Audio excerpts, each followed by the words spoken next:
Vous ne trouvez pas un peu bizarre de s'accrocher comme ça à un projet gigantesque pendant plusieurs années? Moi, je trouverais que c'est un peu bizarre quand même. On peut me dire que je suis têtue, utopique, tout ce qu'on veut. Mais en fait, il y a deux raisons principales à ça. Alors, je vais vous emmener en 1920 à la rue de Mons, à Belleuil, où le papa de ma grand-mère maternelle a acheté trois petites maisons. Il en a réuni deux pour faire une activité de maréchal ferrant et ferronnier d'art. Et en 1926, il a ouvert pour ma grand-mère et son épouse un magasin, une quincaillerie où on vendait des verres, des chauffages, enfin beaucoup de choses. Et ma grand-mère a tenu ce magasin jusqu'à son décès en 1979, donc près de 50, plus de 50 ans de magasin. À ce moment-là, c'est ma mère qui a repris la maison. Et en fait, la troisième maison que mon arrière-grand-père avait achetée, c'est ma mère qui a vécu avec mon papa. Et donc, j'ai toujours vécu près de ce magasin et ça coule dans mes veines en fait. Ce que j'aime vraiment dans le commerce, ce n'est pas de faire une grande fortune, c'est plutôt d'offrir à la clientèle un produit ou un service avec un rapport qualité-prix optimal. Je me souviens, quand ma mère tenait commerce, elle connaissait toutes ses clientes, les clients par leur prénom bien sûr, et je me souviens d'une de ses clientes qui était rentrée, ça m'avait frappé. Et elle dit bonjour Clara, je sais que ma sœur est venue, c'est bientôt son anniversaire, qu'est-ce qu'elle a repéré? Et donc vous voyez cette proximité là, je trouve que c'est la beauté du commerce. Donc je suis née dedans. Deuxième raison pour laquelle je n'abandonnerai pas ce projet et que j'irai jusqu'au bout. Cette deuxième raison, elle s'appelle Part Active. Alors là, je vais vous remener en 2010. KissKissBankBank, la première plateforme de crowdfunding tout public, était créée. Et quand j'ai vu ça, je me dis, ah mais ça c'est génial, il faut utiliser le crowdfunding pour financer des entrepreneurs. Je pensais que c'était une idée révolutionnaire. À ce moment-là, j'étais déjà toute seule avec mes trois gamins. Ils avaient une dizaine d'années pour les plus jeunes.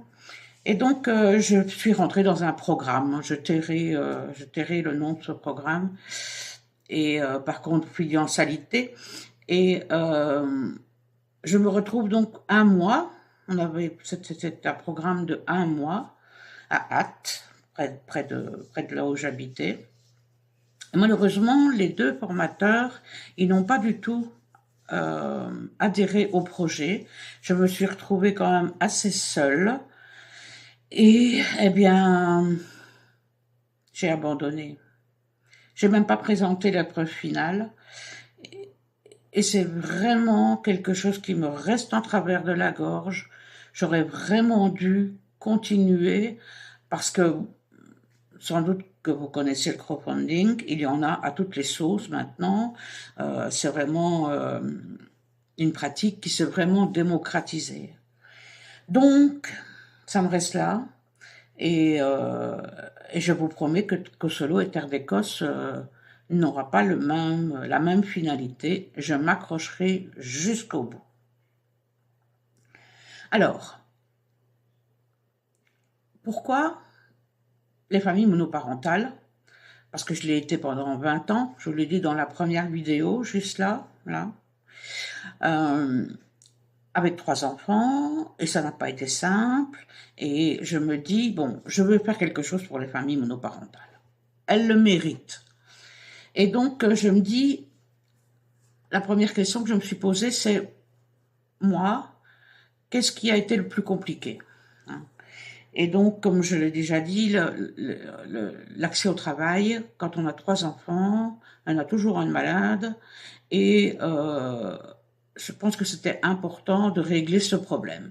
Donc je me dis, ok, et ayant vécu dans un commerce, hein, commerce devant la rue, derrière c'était la maison, donc pour moi c'était logique d'avoir l'habitation et l'activité commerciale au même endroit.